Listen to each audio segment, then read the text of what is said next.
Avant de plonger dans cette histoire incroyable, pensez à vous abonner à la chaîne et à activer la cloche. Ici, chaque récit a quelque chose à dire, et vous ne voudrez pas en manquer un seul. Personne ne pouvait approcher ce taureau. Jusqu'à ce que ce gamin arrive. Dans les plaines arides du Texas Panhandle, là où l'air est sec comme du cuir et le vent soulève la poussière rouge des chemins oubliés, s'étendait le ranch Taylor, un vaste domaine de près de 200 hectares, à une trentaine de kilomètres au sud de Lubbock. On y trouvait des clôtures interminables en bois sec, des granges aux tôles rouillées qui grinçaient au moindre courant d'air, et des terres battues par le soleil où paissaient quelques chevaux robustes et des vaches au regard éteint. Le propriétaire du domaine, Buck Taylor, était une légende vivante du monde du rodéo. Dans les années 1980, on l'appelait « le cuir d'acier du Texas ». Il avait remporté des dizaines de compétitions nationales, résisté à des bêtes que personne n'osait monter, et avait porté les couleurs de l'Amérique jusqu'aux arènes du Brésil. Aujourd'hui, à 62 ans, son corps portait les marques de cette vie de défi, une jambe raide, une vieille cicatrice qui lui barrait le dos, et un regard fatigué, à la fois fier et mélancolique. Il ne montait plus depuis longtemps, mais sa réputation restait intacte dans tous les États du Sud. Cependant, dans les dernières années, ce n'était plus son nom que l'on retenait, mais celui d'un animal. Un taureau noir, gigantesque, au nom aussi menaçant que son allure, Diablo. Ce n'était pas un surnom donné pour faire peur aux enfants. C'était une réalité. Diablo était la terreur incarnée. Un monstre de muscles, haut comme un mur, pesant plus de 900 kilos, au pelage noir comme le goudron et aux yeux si rouges qu'on aurait dit des braises vivantes. Son souffle fumait les jours d'hiver, comme un dragon sortant de l'enfer. Ses cornes, recourbées comme deux crocs de loup, semblaient faites pour transpercer l'âme autant que la chair. Diablo n'était pas un simple taureau de rodéo. Il était devenu une légende, ou une malédiction. En 3 ans, des douzaines de cavaliers avaient tenté leur chance sur son dos. Aucun n'avait tenu plus de 3 secondes. Certains étaient repartis avec des fractures multiples. D'autres avaient quitté l'arène en fauteuil roulant. Un champion du Nevada, Rick, le rôdeur Wallace, avait même pris sa retraite après un seul essai, murmurant qu'il avait vu la mort dans les yeux de la bête. Des vidéos circulaient sur Internet, montrant Diablo bondissant hors de la cage comme un boulet de canon, renversant des barrières, piétinant le sable avec la rage d'un animal que la nature elle-même avait oublié de dompter. Certains disaient qu'il était le fils du diable, qu'il avait été blessé par un homme et n'avait plus jamais pardonné. D'autres juraient qu'il sentait la peur des hommes avant même qu'il n'entre dans l'arène. Même au ranch, plus aucun employé ne s'approchait de son enclos. On le nourrissait à distance, on nettoyait sa zone à l'aide de trappes mécaniques. Sa seule présence suffisait à semer la tension dans tout le domaine. On entendait ses sabots gratter le sol la nuit, comme une menace venue des profondeurs. Buck, malgré sa dureté légendaire, commençait à baisser les bras. Il n'était pas homme à renoncer facilement, mais Diablo n'était pas un défi, il était un gouffre.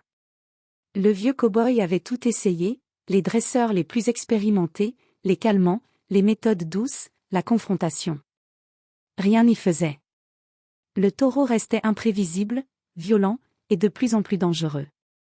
Alors, Buck commença à envisager l'impensable, l'euthanasie. Non par vengeance, ni par haine. Mais par nécessité. Il ne voulait pas qu'un homme meure. Il ne voulait pas non plus que l'animal souffre.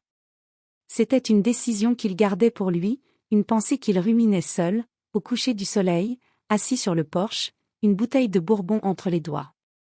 Et puis, par un de ces détours étranges du destin, quelque chose changea. Un matin doux, alors que le soleil montait lentement dans le ciel brûlant, un pick-up rouillé s'arrêta devant le ranch. Un homme descendit, accompagné d'un adolescent maigre, les bras croisés sur une valise en toile. Elia Brooks, 14 ans, venait d'arriver. Son regard était fermé, ses gestes lents, son silence pesant. Un gamin parmi tant d'autres, pensait Buck. Un petit travailleur d'été, comme il en avait vu défiler des centaines. Il ne se doutait pas que ce garçon allait tout changer. Elia Brooks, 14 ans à peine, avait déjà connu plus de pertes et de silence que bien des hommes de fois son âge. 3 ans plus tôt, un incendie tragique avait consumé la petite maison en bois où il vivait avec ses parents à Lubbock. Une défaillance électrique, un court-circuit dans une vieille prise chauffante. Il avait survécu, seul. Endormi ce soir-là dans le garage, il s'était réveillé suffocant sous la fumée, incapable de sauver ceux qu'il aimait. Depuis ce jour, Elia ne parlait presque plus. Il ne pleurait pas non plus. Il s'était fermé au monde comme une pierre au fond de la rivière, polie par la douleur, effacée par les courants.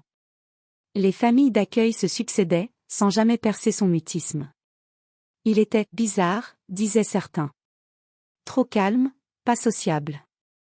Un enfant que personne ne comprenait vraiment, sauf les animaux. Toujours, il semblait avoir un lien mystérieux avec eux. Les chiens errants le suivaient sans raison. Les chats sauvages ronronnaient contre sa jambe. Même les chevaux nerveux se calmaient à son approche. C'est dans ce contexte qu'il fut confié pour l'été à la famille Carter, un couple de fermiers sans enfants qui vivaient non loin du ranch Taylor. Simple, discret, George et Martha Carter n'attendaient rien d'Elia, sinon qu'il soit en sécurité et mange à sa faim. George, qui prêtait parfois main forte à Buck Taylor pour transporter des ballots de foin ou réparer des barrières, proposa un matin d'emmener Elia avec lui. Ce gamin a besoin de grand air. Un peu de poussière dans les bottes lui fera pas de mal. Peut-être qu'il dira 3 mots s'il croise une vache. Buck, grognon mais curieux, haussa les épaules et accepta. Et ainsi, Elia posa pour la première fois ses bottes dans la poussière du ranch Taylor. Il ne dit rien, comme toujours. Il écouta. Il observa. Et il se mit à la tâche. Au fil des jours, il devenait une ombre familière dans le décor du ranch. Toujours vêtu d'un jean trop grand, d'une chemise élimée et d'une casquette sale, il travaillait sans jamais se plaindre. Il balayait les étables avec une lenteur presque rituelle, comme s'il effaçait le monde à chaque coup de balai. Il recousait les sacs de grains éventrés avec une patience infinie. Il changeait l'eau des abreuvoirs sans qu'on ait à lui dire 2 fois. Ce n'était pas la force de ses bras qui impressionnait, mais la constance de son silence. Buck, qui avait vu des dizaines de gamins défiler au ranch, le surveillait du coin de l'œil. Il ne disait rien non plus. Mais il notait. Il voyait ce calme étrange, presque religieux, qui entourait Elia. Et surtout, il voyait comment les animaux réagissaient à sa présence. Même les chevaux les plus craintifs, ceux qui ruaient au moindre bruit, s'apaisaient quand le garçon entrait dans l'écurie. Un vieux chien blessé, que personne ne pouvait approcher, s'endormit un jour sur ses pieds. Buck fronça les sourcils. Ce n'était pas naturel. C'était comme si le gamin dégageait une fréquence que seuls les animaux pouvaient entendre. Et puis, un soir, le ciel virait à l'orange foncé. Les collines dessinaient des ombres longues et irréelles dans la lumière dorée du crépuscule. Buck s'apprêtait à rentrer quand un détail attira son regard. Elia. Seul. Debout devant l'enclos de Diablo. Buck laissa tomber son chapeau au sol. Son cœur bondit dans sa poitrine. Il ouvrit la bouche mais aucun son n'en sortit. Il resta figé. À quelques mètres de lui, le garçon se tenait droit, les bras le long du corps, les yeux rivés sur la masse noire qui le fixait à son tour. Diablo. Le monstre. Le démon. Et pourtant, il ne bougeait pas. Pas un souffle rauque. Pas un grognement. Pas de sabots frappant le sol. Pas cette tension foudroyante qu'il projetait d'ordinaire comme un éclair dans l'air. Non. Le taureau était immobile. Comme si le temps s'était suspendu entre 2 battements de cœur. Comme si, quelque chose de sacré venait de se produire. Buck recula d'un pas, abasourdi. Il sentit une sueur froide couler le long de sa tempe. Il cria enfin, d'une voix tremblante et sèche. Recule, fiston. Tu veux mourir ou quoi? Mais Elia ne sursauta pas. Il tourna légèrement la tête, sans peur, sans panique, sans tension. Ses yeux étaient calmes. Et sa voix, quand elle s'éleva, n'était ni forte, ni bravache. Elle était, vraie. Il n'est pas dangereux. Il est juste, seul. Ce soir-là, alors que les ombres s'allongeaient et que le ciel du Texas se teignait d'ocre et de violet, Elia se posta sur le perron du ranch, les mains dans les poches, le regard fixé vers le vieux cow-boy qui terminait son café près de l'écurie. Il ne s'était jamais vraiment adressé à Buck. Il ne posait pas de questions, ne réclamait rien. Mais ce soir-là, il brisa le silence. Je veux m'occuper de lui, dit-il d'une voix posée. Buck releva la tête, étonné. Il n'avait pas besoin de demander de qui il parlait. Il savait. Diablo? T'as perdu l'esprit? Ce taureau n'est pas un animal. C'est une bombe avec des cornes. Elia ne répondit pas. Il resta là, droit comme une stèle, ses yeux foncés brillants de détermination tranquille. Buck haussa le ton.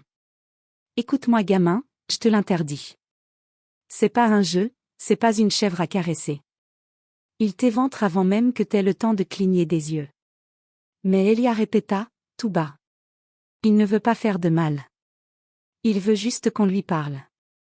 Qu'on le voie. Buck, fulminant, tourna les talons. Il avait entendu assez de folie pour la journée. Il refusa net. Mais ce qu'il ne savait pas, c'est que la décision du garçon n'avait pas besoin d'autorisation. Le lendemain matin, Buck descendit comme à son habitude avant l'aube pour vérifier les clôtures. Et il le vit. Elia. Assis, les jambes croisées, dans la poussière, à quelques mètres de l'enclos de Diablo.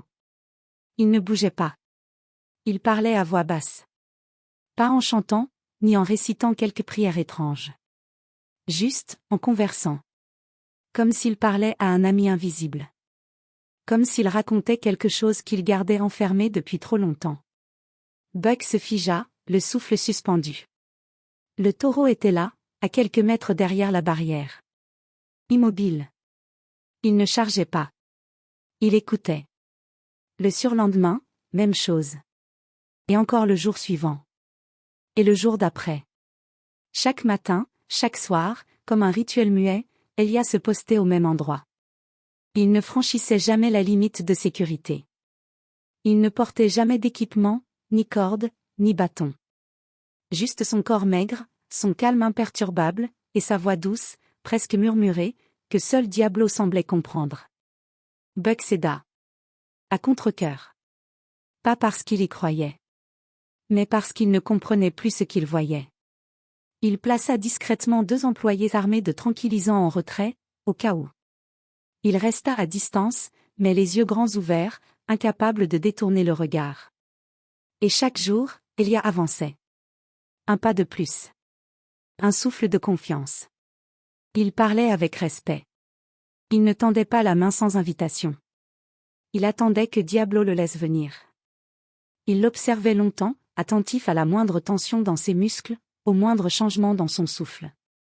Il ne cherchait pas à le soumettre. Il cherchait à l'honorer.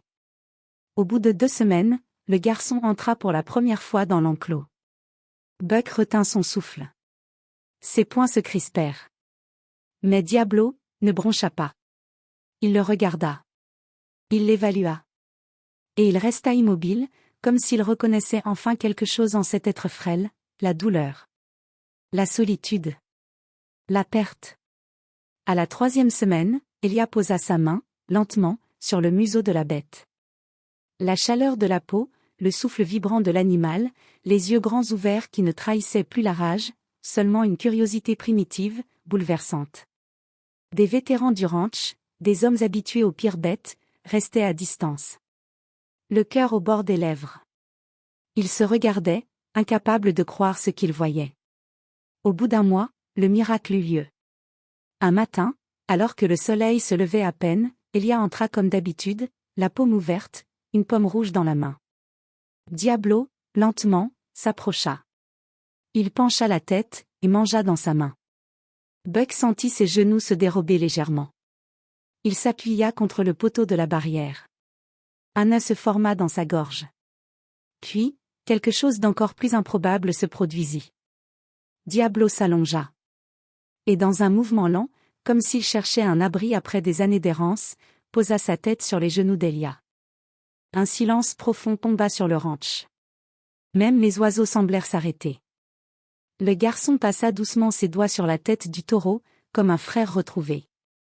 Et là, sans que personne ne le voie vraiment, Buck Taylor, le cow-boy dur comme le roc, l'homme aux cicatrices et au cœur sec, leva sa main rugueuse, et essuya une larme. Il comprit à cet instant que ce qu'aucun homme, aucune méthode, aucune force n'avait réussi à dompter, un enfant l'avait guéri. Non par domination. Mais par reconnaissance. Par une forme d'amour qu'on n'enseigne dans aucun livre. Le 15 septembre, le Lone Star Rodeo Championship se tenait à Amarillo. Un événement mythique du Texas, où les meilleurs cow-boys se défient devant plus de 20 000 spectateurs hurlants. C'est là que les réputations se font et se brisent. Pour Buck Taylor, c'était l'arène des légendes. Et pour Diablo, ce taureau de 900 kilos à la réputation de tueur, c'était le lieu de toutes les tragédies passées. Mais cette année, Buck n'avait inscrit ni cavalier ni compétition. Il avait inscrit un instant. Un moment silencieux, à milieu des cordes et des cloches, des cris et des chutes. Un moment entre un garçon brisé et un animal brisé. Il avait inscrit Elia. Quand ils arrivèrent ce soir-là, les gradins étaient pleins à craquer. Les haut-parleurs grésillaient. Les odeurs de foin, de transpiration et de pop-corn flottaient dans l'air chaud d'Amarillo. Dans les coulisses, les autres dresseurs riaient de Buck. « Tu veux faire entrer ce gamin? Avec ce taureau? Tu vas faire un enterrement en direct ou quoi? » Mais Buck ne répondit pas. Il avait vu ce que personne d'autre n'avait vu. Pas même Elia. Le soleil couchant teintait l'arène d'or et de poussière. Puis le speaker annonça au micro. « Mesdames et messieurs, ce que vous allez voir n'est pas une épreuve. Ce n'est pas un défi. C'est une rencontre. Entre deux êtres que la vie n'a pas épargnés. Veuillez accueillir Elia Brox et Diablo. » Un silence s'installa. Les projecteurs se braquèrent sur une silhouette frêle. Elia, seul au centre de l'arène, sans chapeau, sans corde, sans défense. Il marchait lentement, les mains ouvertes. Le public retint son souffle. Puis, les lourdes portes s'ouvrirent. Et Diablo apparut. Un frisson traversa les gradins. Des cris d'alerte fusèrent. Des mères attrapèrent leurs enfants. Certains pensaient que le taureau allait foncer, frapper, piétiner. Mais non. Il marchait. Lourdement. Lentement. Et face au garçon, il s'arrêta. Elia ne bougea pas. Il tendit sa main. Puis, dans un souffle que seuls les anges auraient pu entendre, il murmura. « Je suis là. » Alors Diablo plia les pattes. Il posa un genou dans la poussière. Puis l'autre. Puis, il s'inclina. Doucement. Comme s'il rendait hommage à quelque chose de sacré. Et là, dans un silence presque divin, Elia s'agenouilla à son tour. Il posa sa main sur la tête du géant. Et Diablo, ce monstre invaincu, posa sa tête sur les genoux du garçon. L'arène explosa. Pas de cris de peur. Pas de rire moqueur. Une ovation. Des larmes. Des gens debout, mains sur le cœur, comme s'ils avaient vu un miracle. Buck, debout contre la barrière, avait les yeux embués. Il enleva son chapeau. Murmura. Par tous les saints, ce gamin a guéri ce que même Dieu avait abandonné. Et ce soir-là, dans les journaux, les réseaux sociaux, et jusque dans les conversations au coin du feu, on ne parla pas de record, ni de chute, ni de titre. On parla d'un gamin orphelin et d'un taureau sauvage. Et du moment où, ensemble, ils avaient trouvé la paix.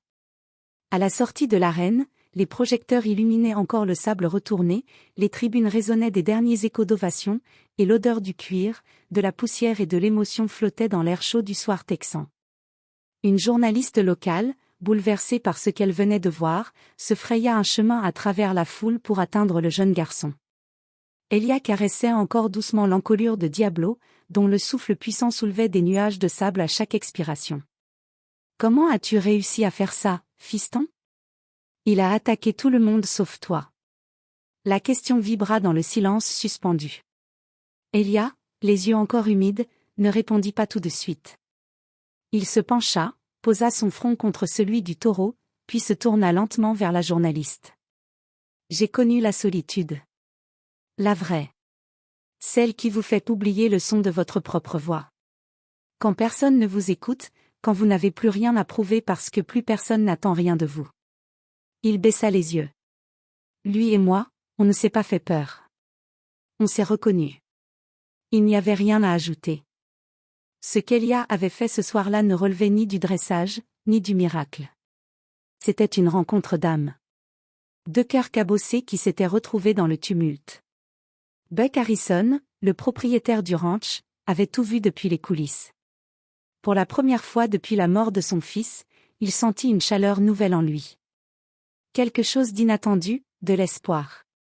Quelques semaines plus tard, Buck entama les démarches pour devenir le tuteur légal d'Elia. Le garçon, jusque-là ballotté de foyer en foyer, trouva enfin un lit à lui, une table où manger sans peur, et un homme pour lui dire « Tu es chez toi ». Elia reprit l'école, avec difficulté d'abord. Mais chaque matin, après avoir nourri les chevaux, il entrait en classe avec ses bottes pleines de poussière et ses cahiers sous le bras. Le soir, il revenait à l'étable pour soigner les bêtes blessées, et s'asseyait souvent à l'ombre du vieux chêne pour lire à voix haute, avec Diablo allongé près de lui. Avec le temps, Elia fonda un programme unique au Texas, Silent Bon, un centre de réhabilitation pour animaux agressifs et jeunes en détresse. Là-bas, des ados à la dérive rencontraient des chevaux imprévisibles, des chiens abandonnés, des taureaux effrayés. Et, comme Elia l'avait fait avec Diablo, ils apprenaient à écouter, et à être entendus. Quant à Diablo, il vécut encore 8 ans. Loin des cris, loin des arènes. Il ne porta plus jamais de selle, ne vit plus jamais de corde. Chaque jour, il marchait librement dans les grands pâturages dorés du ranch Harrison, suivi de près par Elia, devenu un jeune homme calme, fort, mais toujours discret. Et au Texas, quand on parle de la légende de Diablo et du garçon silencieux, les voix baissent. Les regards se perdent dans le lointain. Car cette histoire n'est pas seulement celle d'un animal que l'on disait perdu, ni d'un enfant que le monde avait mis de côté. C'est celle d'une rencontre. D'un lien invisible, plus fort que la peur. Celle d'un cœur blessé, et d'un autre qui l'a reconnu.